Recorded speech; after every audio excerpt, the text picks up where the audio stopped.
Hi, this is lecture 6, week 6. We're in the middle of the Ensemble Offspring project, and this lecture is titled Rhythm. From now on, I'm going to just record the lectures and put up the YouTube. And then on Wednesday afternoons, we'll have a couple of hours to talk about what's gone down in the lecture and what's gone down in the tutorial. I'll also record the tutorial.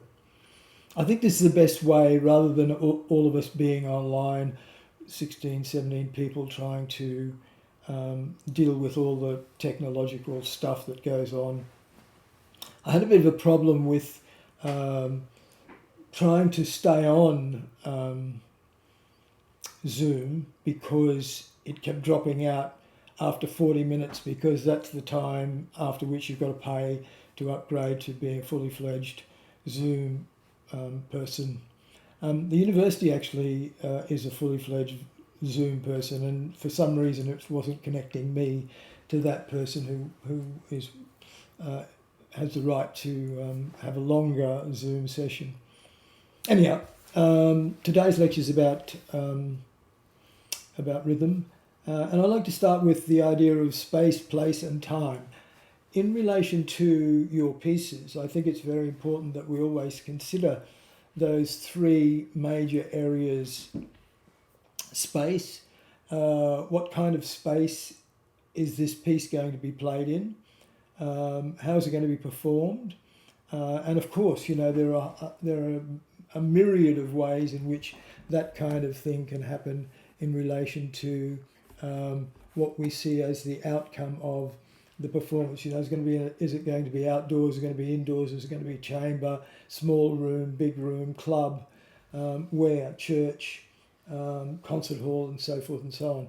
And with that in mind, the things that you do when you write a piece, that's the way in which you need to design the piece. You need to design the piece to be aware of where the piece is going to be played.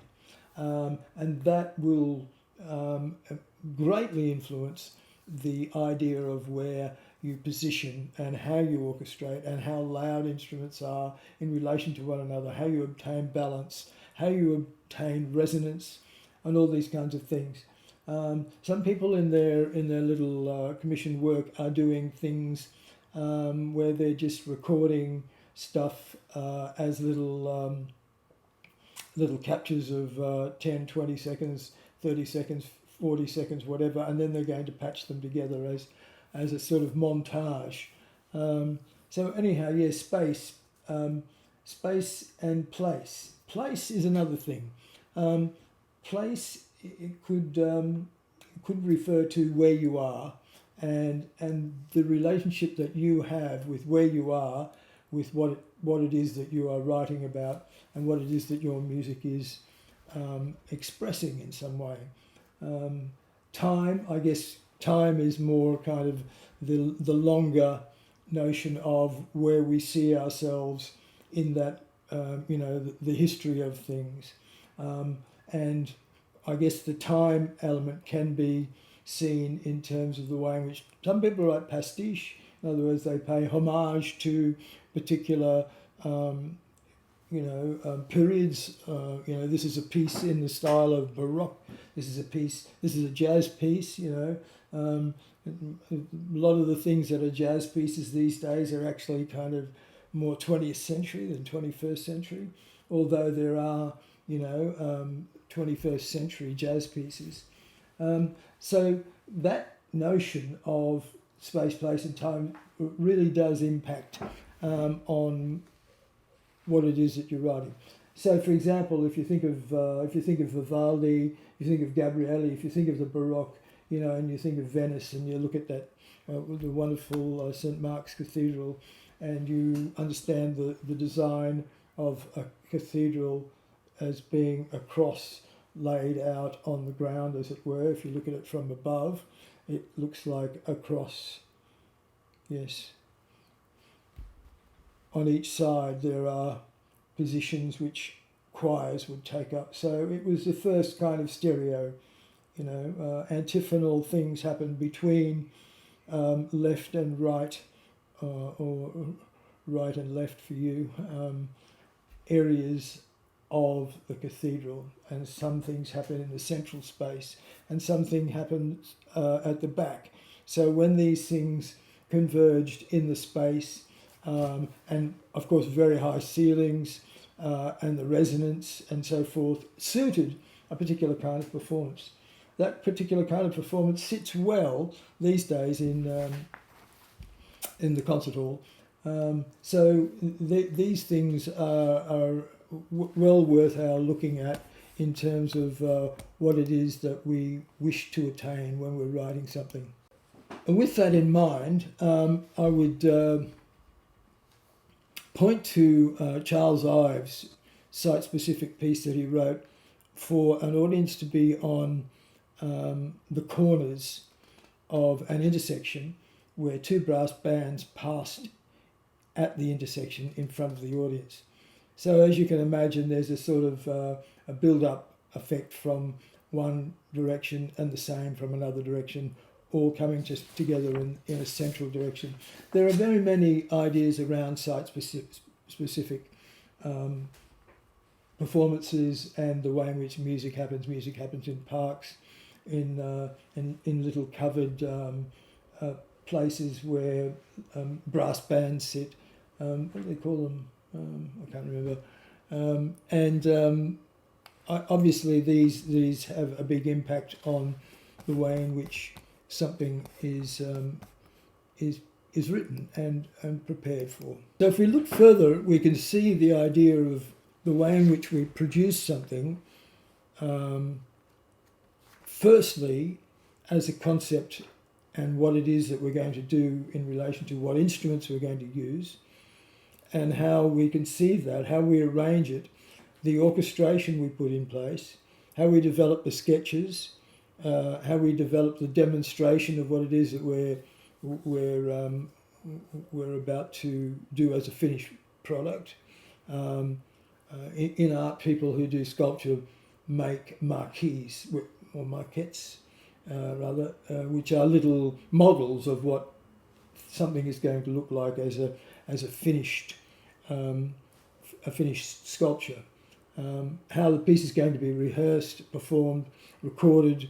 And all these considerations are really important in relation to understanding what it is that you're doing in a sense, in the making of meaning of a piece of music. So what you're actually doing, right down to what you name it. You know, if you name a piece, Happy Walk in the Country, although that's a very naff name to use, it was a popular name in the 1800s. People referred to the walks in the country, blah blah blah blah. Now people have sound walks. They record a walk and they record all the things that happen along the way. So it becomes a sort of sonic narrative. So what I'm saying is that right down to the name of what you call the piece impacts on the implied meaning of the piece. So when you name your piece for your trio with flute, clarinet and whatever, percussion tuned or not, you really need to consider what the piece is saying, what it means, and how it's positioning itself in the firmament of musical compositions, as it were. Have a look at this commissioned work, Ensemble Offspring, and I've made a rather extensive list here of little videos that I'd like you to look at. Now, because of the issue of copyright, I think it might be too dangerous for me to play these videos, but I would say that what you really need to do, apart from the fact that the musicians from Ensemble Offspring are going to do their own videos of themselves talking to you about writing for their instruments and the idiosyncrasies that they look at when considering what's good and what's not good for being able to be achieved in terms of extended instrumental technique and all these kinds of things. What I'm saying is that what I think you should do is you should thoroughly study temple blocks, symbols, even if you're not using them. Ride symbol, ride plus transcriptions plus solo. That's a great little video there. Medium toms, accents, symbols and toms. Frank being Frank is a great little silly little video Frank Zappa made with the drummer and talking about conceptual ways of considering how percussion is treated.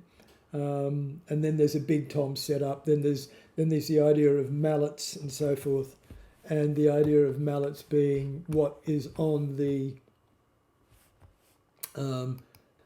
With that in mind, moving on, we're going to talk a bit about expressionism and the ideas that are contained in relation to where we left off with, I guess, what was called set theory. Now, set theory actually came a lot later than expressionism. Expressionism, I guess, in some way is a period that happened well before, although these things never happen as a period, they continue. Just like jazz never happened as a period, it continued. Just like Impressionism happened in a particular time intensely, but it still continues. Classicism still continues. Modernism, in fact, modernism that's the big discussion, modernism. And the reason why I'm bringing this up is because I think it's very important that you understand that while my teaching is kind of seems to be highlighting various kinds of genres and ways of looking at writing for music, there's no linear narrative that I'm following. I'm not saying, okay, here we had a bit of early music, then we had a bit of Renaissance, then we had a bit of Baroque, then we had a bit of classical, then we had blah, blah, blah, romantic, and so forth and so on. Because really, at the end of the day, it's all happening all the time, everywhere, all at once, anyhow. So all these things that we think about as periods, in a way, I never think about them as periods. I think about them as still happening. And it's just like Indigenous music is still happening. It's been happening for thousands of years. Some things just continue. So in relation to that, I think there's a big call for you to look at expressionism and modernism and the beginning of the 20th century. The reason why I say that is because there's a couple of very important people that you really need to be aware of. And I think the main one you need to be aware of is Duchamp. Duchamp was a very influential artist, both as a visual artist, but also as a philosophical powerhouse that drove forward into the 20th century, influencing various people, including John Cage, and what we see now as, I guess, sonic art has become part of, to a certain extent, visual art, and how the whole idea of the sort of 19th century notions of composer is, in a sense, faded into this kind of melange of people referring to various periods like classical or romantic or expressionist or impressionist, and from which they kind of summon up the power of particular composers who seem to be at the hub of these particular periodic ideas about and where it was at a particular time. So Duchamp, in fact, I should just write that in there to look at Duchamp. Edgar Varese, organised sound as a conceptual basis, composition, sound as matter, the idea of musical space as open rather than bounded, These are all the sort of beginnings of what we understand now to be electronic music. In fact, he's considered to be a kind of father of electronic music, although we would probably say a person of electronic music these days if we were being politically correct. So concepts associated with Varese is the idea of idée fixée, and I want you to go and look at that. I want you to go and look at that so that when you talk about this, when we have the discussion, the 2-hour discussion that I will write to you about in the email, that you can tell me what you think idée fixée is. I want you to look at ionization, which is a sort of defining percussion work that uses various kinds of techniques, including various kinds of polyrhythmic ideas, but also various ideas of the idea of a percussive episode, as it were. So there's also his electronic music. It'd be great for you to look at these Poème électronique and explore some of the things that he was looking at in terms of his music. So there's a few videos there for you to look at.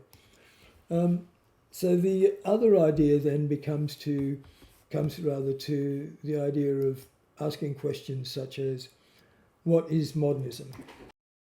You may have noticed that I haven't pushed any line about being experimental or pushing the boundaries or being innovative in the way in which you, I guess, are seen to look at the way in which you present something.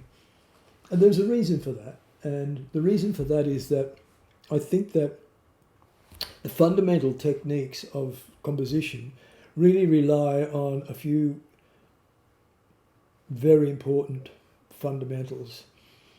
I think space, place and time is very important, and understanding about space, place and time and where you see yourself in a place, in time, and how you fill the space with whatever the music is that you're writing. I'm not being judgmental about if you are being experimental and breaking new ground and inventing stuff, because let's face it, you're not going to do that. No one's doing that. All that people are doing is putting other things that have already existed back into the system in different ways. And what is driving anything to be new or different is technology. And technology, I guess, if we use technology, we're all in a new zone there. So if you're going to use technology, you're going to write electroacoustic pieces and you're going to sample a space or a place. And you're going to do it in particular time morsels or bytes, then, by default, you're going to be sort of innovative. There is this idea, right?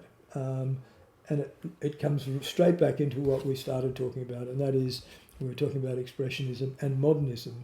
Modernism is this sort of idea of being in a sense, obsessed with innovating or making the new, so that every new is in this. When I was studying, a lot of people used to kind of say stuff like, well, every piece you write should be a new piece. In other words, you shouldn't rewrite anything that you've written before.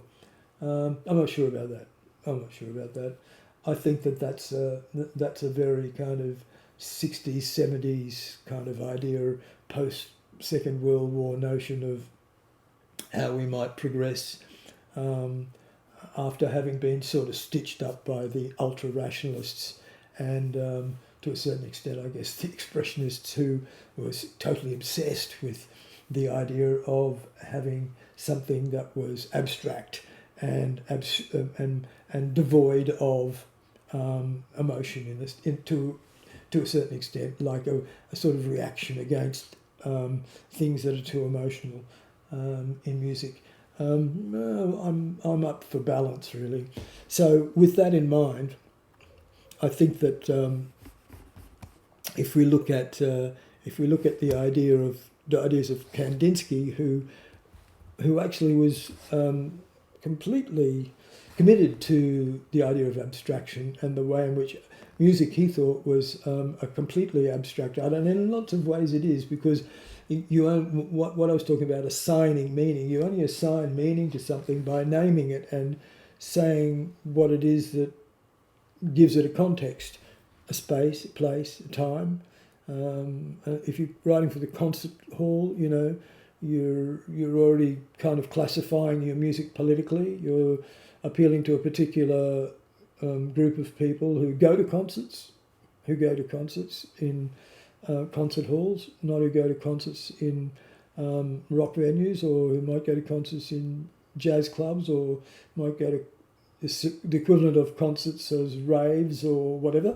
So you're already politically aligning yourself with a particular grouping of people. You're seeing what I'm saying here. So I'm actually kind of making a kind of plea for you being aware of what it is that you're doing when you're writing a piece of music. And that, I think, is very important. So, rhythm. Design elements of rhythm, organised movement, pattern systems, evolving groove, on and off beats, broken beats, ostinatos, repetitive things, accents, free rhythm, no rhythm, episodic, little morsels, little 5-second bites that might happen in or out of time, then return to time, meter, pulse and feel, meter 3/8, 2/8, 4/8, 2/4, 4/4, 6/8, etc., etc. Duple, triple, quadruple, complex. These are the 4 kinds of meters: simple, compound, and complex. Perception in 1 or in 3, in 4 or in 2. How do you select what meter you need to imply the feel of your music? That's a big question. It's a big question that really needs to, in some way, be historically referenced. So if you're writing something in 3/4 and it's obviously a 3/4 thing, immediately it comes to mind that it's a waltz. Well, it doesn't have to be a waltz. It doesn't have to be boom tat tat boom tat tat. It can be da da da da da da da da da da da da, etc., etc. So you can write across the rhythm, you can write within the rhythm. If it's a waltz, what you're immediately plugging into is the idea that was, a period. All of a sudden you're thinking of Strauss, and you're thinking of people dancing. 3/4. So 3/4 is a skip, isn't it? What is 3/4 a skip? Yes, I guess. Depending what kind of skipping you do. 4/4. 4/4 is obviously the most common. But the idea of meter is really, in traditional Western art music, about how you subdivide time according to the first beat of the particular meter. So if something is in 2/8 and then 3/8, it's da, da, da, da. So it's 1 2 1 2 3 1 2 1 2 3 1 2 3 1 2 3 1 2 1 2 1 2 1 2 3. So we're hitting the 1, yes, just like in 4/4 in classical music it's 1 2 3 4 1 2 3, whereas in other kinds of music it could be 1 2 3 4 2 3 4 2 3 4, etc., etc. So the meter you choose has to be associated with the accent in which you position that meter. And there's some fantastic examples which I might actually play, because I think they're really good. I found some things online that really do illuminate this idea. And I'm going to talk about this in more detail, I think, in the tutorial. So I want you to have a look at these thoughts here. Evolving patterns. We're going to talk a bit about that in our tutorial. Additive and subtractive rhythms.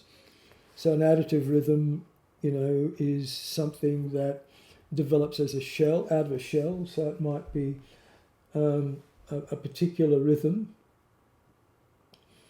and then it's added to by adding to parts of itself. So if it were, say, one crotchet, two quavers, one crotchet, da da da da, in 3/4, you could add to it by any combination or permutation of the way in which you reconfigure 1-2-1. So you could syncopate the quaver into a crotchet across various beats and so forth and so on.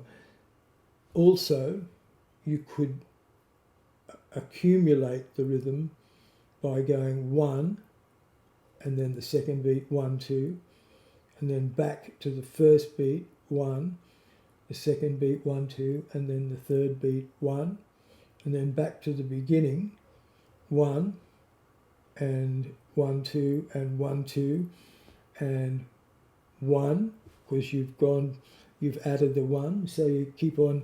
So it's like this is the first one, then you go back and you add that one and that one, then you go back and you add that one, and together that becomes the new one, and then you add that one, and that one, and that becomes on top of there, and then you add that one, and that one, and that becomes. So you evolve the rhythm out of a little kernel of an idea. Subtractive opposite. Displacement. You can displace something by moving it back or forward, a particular measurement like a quaver or a crotchet. You overlap things. Some of the overlapping that I've seen in your work so far has been really. Some people have got it nailed, you might say. Echo, delay, how something echoes or delays in time is very interesting. You can count the way in which da da da da da and fades. But this comes from electronic music and working out the actual clock time of the way in which something repeats.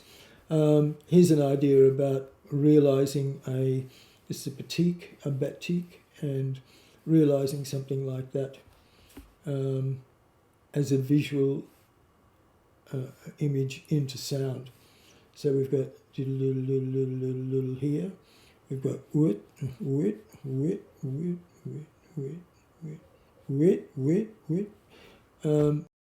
Here's a little program application. Here's a little application.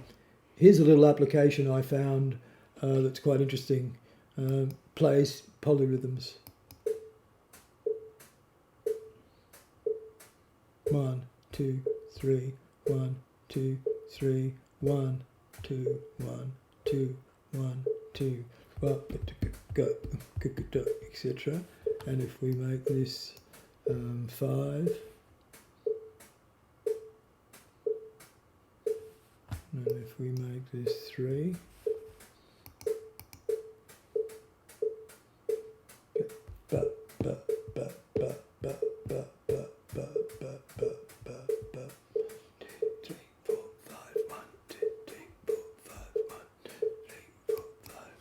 and if we make that 7, and we make that 5, this is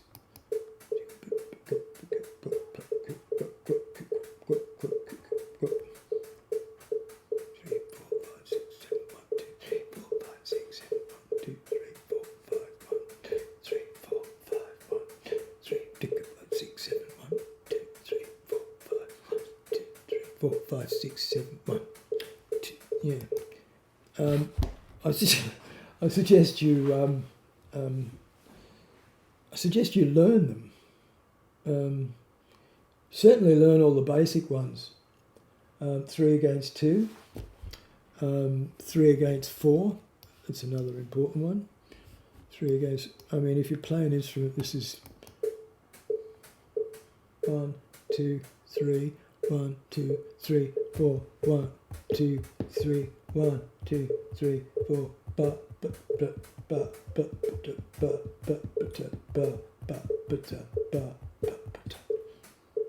There's, if you look it up, there's acronyms or little sayings that you can learn. So, and then 3 against 5, we had that one. 3 against 6, that's easy. 3 against 7. 2, 3, 1, 2, 3, 1, 2, 3, 4, 5, 6, 7, 1, 2, 3, 4, 5, 6, 2, 3, 1, 8, 4, 5, 6, 7, 1,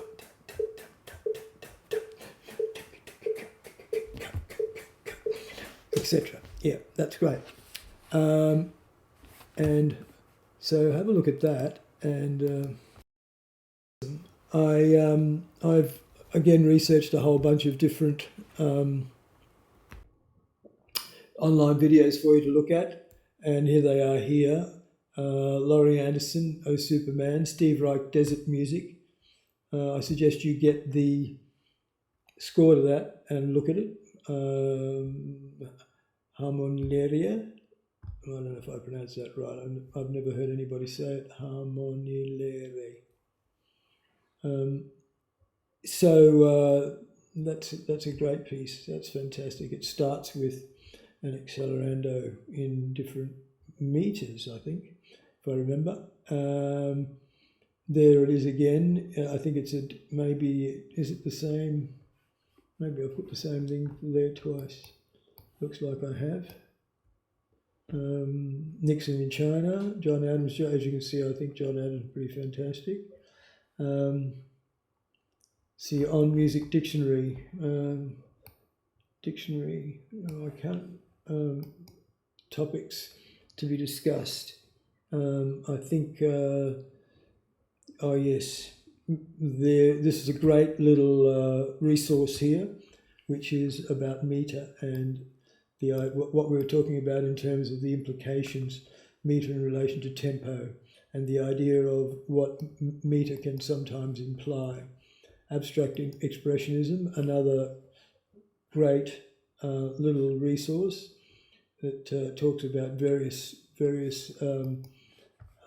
ideas around abstract expressionism, Royal Academy.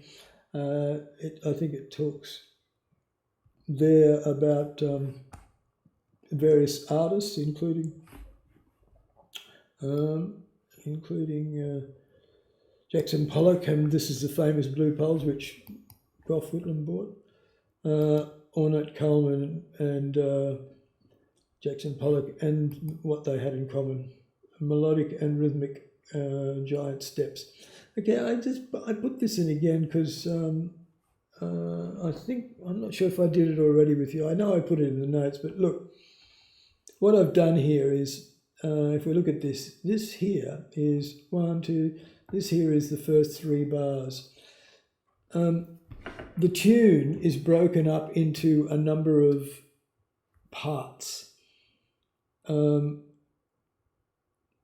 don't know, I've never seen anybody do this. Of all the things I've seen people do around giant steps have all been about this and about the triangulation of the harmonic ideas that have to do with hexatonic scales, that is the augmented triad, and the limited scales of transposition, which are the fact that there are 2 whole tone scales in a diatonic, in a chromatic system rather. But what I'm talking about here is another idea, and that is the idea in which you plan or you look at the melody. Here's a melody that happens in 1 to 3 and 5 to 7. 1, 2, 3, 5, 6, 7. So these 3 and these 3 bars are identical. These 2 bars and these 2 bars here, well, this bar here I see as a sort of fill bar on its own, happens here at the end again as well. So there's 2 offbeats. So we've got a 3-bar phrase, a 1-bar phrase, followed by the same 3-bar phrase, transposed, and then we've got a 2-bar phrase, be bo be, and then be bo be, another 2-bar phrase, and then we've got a 4-bar phrase, or we could think about it as two bars with a join, with a transition. But I think about a dee do dee do dee do dee. I think about it as a longer 4-bar phrase. Da da dee da dee do dee, da da dee da dee do dee, da da dee da da dee, da da dee do dee do dee. So that's a really interesting idea about how to break up a melody. And of course, the reason why it is broken up like that is because if you look at the harmony and we look at the 3 key centers, which are B, G, B, G, and E flat, yeah. And what we get is the 2-5 in front of the G, the 2-5 in front of the E flat, and then at the end we get the 2-5 in front of the B. So it's a sort of circular, although here we get a 2-5 in front of the B again, and then we're back to the B. So B gets it twice. See, one of the things about this that I think is interesting is that it's a 16-bar idea. It really, 2, 3, 4, 5, actually, sorry, it's 20 bars, isn't it? 1, 2, 3, 4. No, it's a 16-bar idea, when in fact it could have been a 12-bar idea, because this here is a repeat of this, because this here is a 2-5 back into B. As a 12-bar, it has a perfect symmetry, but he went and tacked that onto the end. I'm not going to argue with him about why, but if you think about this, playing chord 5 in front of each section, then you get an idea about the way in which it travels across the keys. If you look at this from B to G to E flat to B, it stays there though, and then goes to G and then E flat and B, and it stays there then. So there's D, F sharp, and B flat as well, and they're the sort of sub-hexatonic idea that supports the main hexatonic idea that travels kind of in both directions. Responding to a brief, read the understanding and understand the brief in detail. The piece of paper that I have given you in relation to your current ensemble offspring project is very important, and I'm going to bring that up and show you that to you. Here is the commissioned work plan updated, and here is in a sense the brief for what you need to consider. Here's the new timings. On the 24th of April, from the 24th of April, there will be videos posted by the ensemble that will relate directly to the percussion, flute, clarinet, musicians and writing for those instruments, from musicians from the ensemble. 8th of May, that's the due date. So you've got plenty of time. And I put quite a bit of effort into kind of making sure that everybody's on board with this. Most of you are. There's still a few kind of outliers there that are they're skirting the like cowboys. They're trying to round up the wandering cattle or something, and not really breeding this. And I can tell that from the way in which they respond with their works in progress. In other words, they haven't read it. You really must read this. This is really completely pertinent to what's going on. So, here's the instructions. Work 1, to be no longer than 2 minutes. Works to be written for, orchestrated for the following trio. Percussion, marimba tempo blocks, cymbals by 2, medium toms by 2, plus other mallets, brushes, hot rods, and so on. That combination, or for vibraphone alone. In other words, you can't write for vibraphone and cymbals and toms, but you can write for marimba and all those other things. And in fact, I encourage you to do that. But you must remember that it's a one-pass thing. In other words, it's a setup in which one person, the percussionist, plays all these things but has to transfer between them. It's easy to do if the setup is completely right and you write for it to be able to be done by one person. And I suggest that you do that because this is the essence of chamber music writing in this area. So there'll be videos about writing for that. Click track must be recorded as an MP3 file and must contain a 1-bar count. Fermatas and pauses should be written as extra beats or added beats. Tempo changes can be made only if the click track contains a 1-bar pre-roll. In other words, if you're going to have a tempo change, have the bar before it has to be a pre-roll.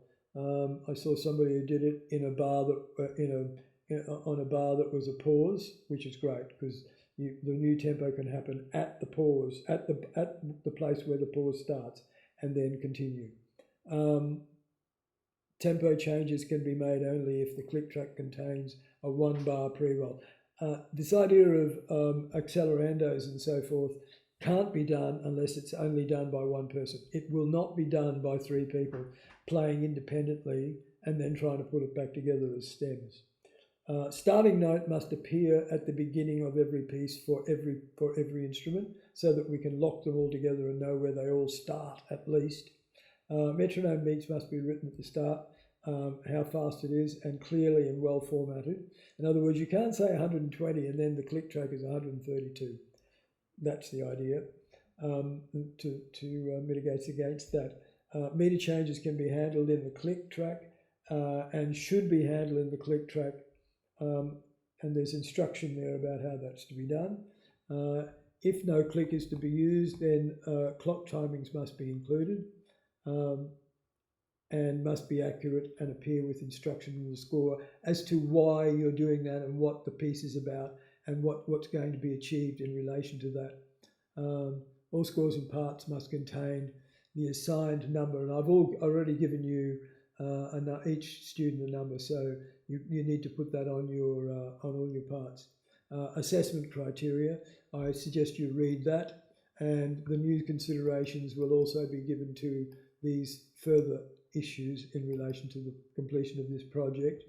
The new timeline and so forth. So I want you to be aware of that, and that brings me to the last issue here, and that's responding to brief. Read and understand the brief in detail. Understand what it is that you're actually doing and what are the limitations of what it is that you have to deal with, and deal with those. So the problem that we're facing here and the way in which I've expressed what will in fact be the assessment criteria have to do with the way in which you apply yourself not only to the writing of something that is interesting and shows good technique in the management of the instrumental forces that you're dealing with, but also that comes to terms with the way in which you manage the parameters of what we're dealing with. This is not a really straightforward issue. There are many things that you will obviously learn, but they will need to be considered about how you prepare and how you write what it is that you write on that instruction and hand over to somebody without being there to say, oh, no, I didn't mean that. Oh, is that what you think I meant? No, I didn't mean that. I meant, but etc., etc. So you can see what I'm saying. Understand the specific requirements. Try and get an example of what the client has in mind. When I'm talking about clients and stuff, I apologise for all those artists among you who might be insulted by the notion that there's a person who is a client and that we're not doing art. I don't say that cynically. I just say that as a kind of coverall for myself. It should sound like, in other words, if you want to make a reference to something, it should sound like, or a la, if you write something that is like Shostakovich, say a la Shostakovich, string quartet, or, I know none of you are doing that, but swing. I know somebody's got swing. What does swing mean? Yeah, right.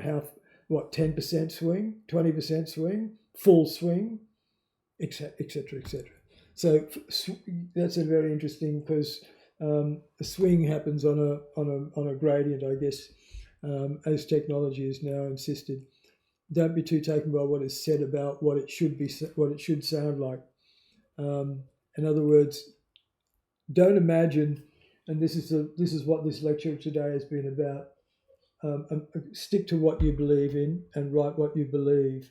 Don't try and emulate something just because you think it might work to make you look better, or that you might be considered to have, showing off your chops or something. I think that's a really important idea about writing music. You can only be true to yourself as it is, and you can only innovate yourself. You can only learn something that you are capable of learning. And I talk about this a bit in our composition lessons about knowing who you are and understanding what it is that you're doing when you're writing music, and coming to terms with those things that you do not yet know. Think about what the communication needs to say. Think about what it means. Produce more than one example. I keep on telling you what this is, and that is that if you're going to be a composer, you need to practice. In other words, you need to write little things that are kind of throwaways and practice writing. We'll talk about developing a portfolio more in the following weeks, because I'm going to do more explicit work about that. But in the meantime, thank you very much, and I will send an email, but in that email I will be saying the following. I'm putting up YouTube, my lectures as YouTube, and you can look at them. But then on Wednesday, I will be online from 1 till 3. Hopefully I can get it together so we can stay online 1 till 3.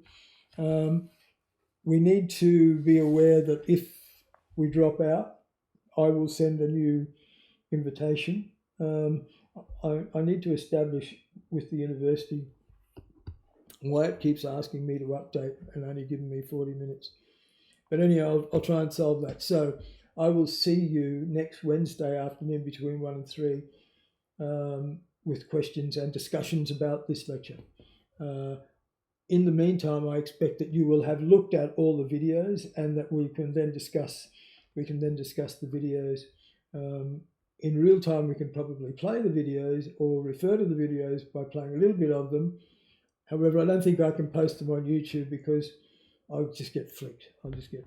But yeah, thanks for listening. See you next week. Cheers. Bye.